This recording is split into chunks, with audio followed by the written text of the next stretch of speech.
Je viens de vous parler d'un fait de société. Ce phénomène que les relations finissent parfois très mal. Et on s'accuse, les hommes accusent les femmes accusent les hommes.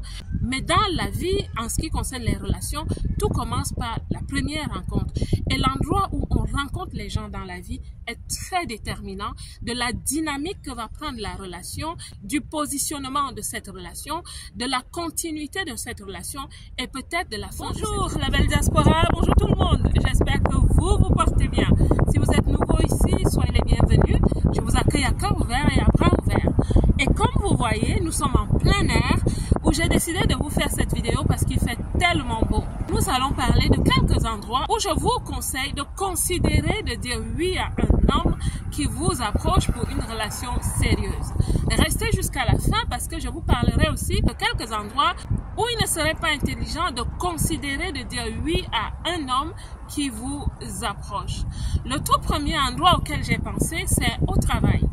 C'est vrai que les relations au travail ne sont pas tellement indiquées, mais je ne parle pas de quelqu'un qui est votre plus proche collaborateur, pas du tout, mais quelqu'un qui est dans l'entreprise par exemple, ou dans une autre entreprise.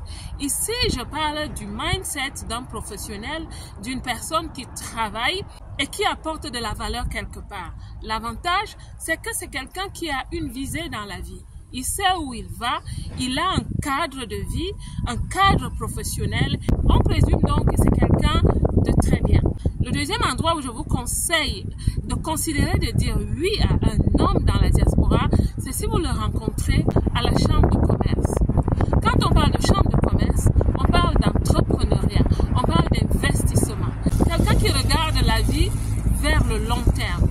C'est une personne qui est stable, qui a un esprit de créativité, de multiplication.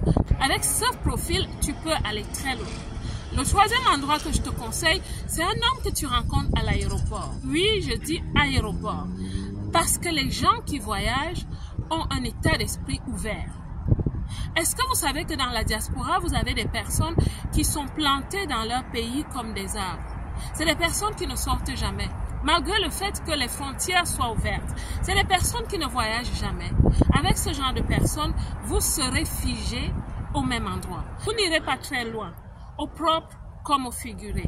Donc, si tu es une personne avec un état d'esprit très ouvert, tu rencontres quelqu'un à l'aéroport qui t'approche, ne lésine pas à l'écouter d'abord, parce que c'est quelqu'un avec qui tu feras de très bonnes expériences dans la vie.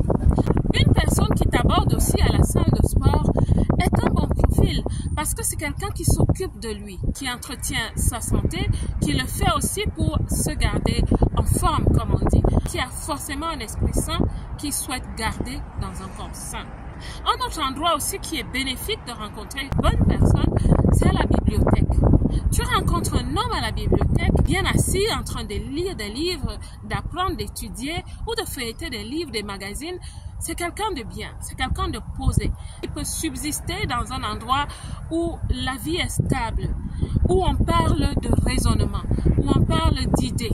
Je n'oublierai pas aussi un profil de personne qui va à l'église et qui est assidu avec les choses spirituelles est un très bon profil. Et nous savons très bien que la vie commence dans le spirituel. Une personne qui comprend le spirituel positif, bien sûr, est quelqu'un avec qui tu peux conjuguer, avec qui tu peux créer de très bonnes choses. Maintenant, je ne terminerai pas sans te parler de quelques endroits où si un homme te fait des avances, prends tes pieds et fuis. Une de mes amies un jour qui me dit, il y a cette personne que j'ai rencontrée et il n'est pas tellement constant dans la conversation. Je ne comprends pas pourquoi. Je passais un jour dans le quartier, dans notre zone de résidence, et je vois quelqu'un tenu. Et je lui dis, qu'est-ce qu'il faisait là? Mais non, il était juste debout. Je dis, oui, d'accord, mais un adulte qui est juste debout au bord de la route, sans rien faire, mais oui, ça peut arriver. Alors je lui fais, écoute, c'est la preuve que c'est quelqu'un qui ne sait pas où il va. Parce que tenu comme ça, en plein quartier, sans savoir où il va, tu ne sais pas le nombre de personnes à qui il a parlé ce jour-là, qui finalement ne t'écrit plus, ça veut dire qu'il ne sait pas vraiment où il va. Donc fais attention, il risque de ne t'amener nulle part dans la vie. Un autre endroit où je te conseille de faire très attention quand tu rencontres quelqu'un, c'est dans la rue. Maintenant, tout dépend de la rue. Quand on est dans la diaspora, n'oubliez pas, dans la rue, il y a aussi des rues de joie dans la diaspora. Je vous assure. Il y a même des rues, je ne citerai pas de pays, où se trouvent des vitrines comme des boutiques qui abritent des femmes. Des femmes qui sont presque pas habillées, vous voyez ce que je veux dire? Donc, il y a rue et rue.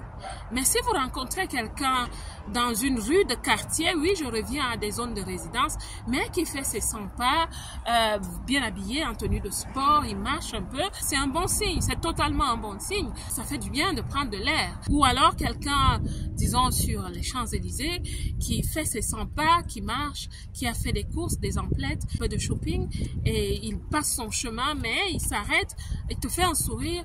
Ce n'est pas mauvais non plus, ma belle.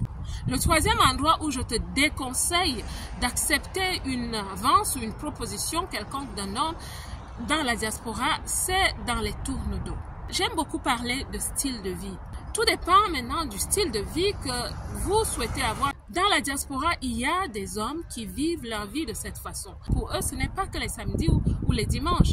C'est dans la semaine aussi qu'ils vont dans les débits de bière, dans les tournes d'eau, ils y passent leur temps. Donc ma belle, si tu souhaites avoir quelqu'un qui va te faire vivre dans les tournes d'eau ou qui va passer son temps à te tourner le dos, maintenant c'est à toi de comprendre ce que ça pourrait vouloir dire. Fais très attention. Donc dans cette vidéo qui peut paraître un peu bizarre, je viens de vous parler d'un fait de société, de quelque chose qui paraît très anodin, même amusant, mais je vous assure, dans la diaspora, il y a ce phénomène que les relations finissent parfois très mal. Et on s'accuse, les hommes accusent les femmes accusent les hommes. Mais dans la vie, en ce qui concerne les relations, tout commence par la première rencontre. Et l'endroit où on rencontre les gens dans la vie est très déterminant de la dynamique que va prendre la relation, du positionnement de cette relation, de la continuité et peut-être de la fin de cette relation ou de tout ce qui va naître. Donc faites très attention, mes belles, dans la diaspora où vous dites oui à un homme.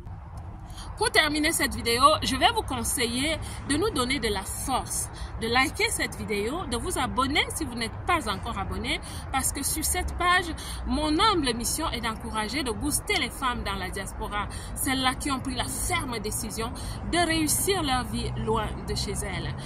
Et aussi, vous pouvez aller sur Facebook pour mettre un pouce et liker notre nouvelle page. C'est la page de l'émission de la Belle Diaspora à la radio. La Belle Diaspora a une émission à la radio, Mara FM en Belgique. Et là, nous continuons notre travail à encourager, à booster. Nous éduquons, nous parlons de style de vie, nous parlons de nos problèmes, nous parlons de la destinée de la femme, que ce soit celle qui a décidé de rester dans la diaspora ou celle qui un jour choisira de rentrer dans son pays. Qu'à cela ne tienne, nous devons réussir. Écrire notre nom dans le pays qui nous accueille et même dans notre pays d'origine. J'espère que cette vidéo vous a fait sourire un peu, mais surtout qu'elle vous a parlé et que c'est un point de réflexion pour énormément de personnes. La Belle Diaspora, que Dieu vous bénisse. Quant à moi, je vous aime.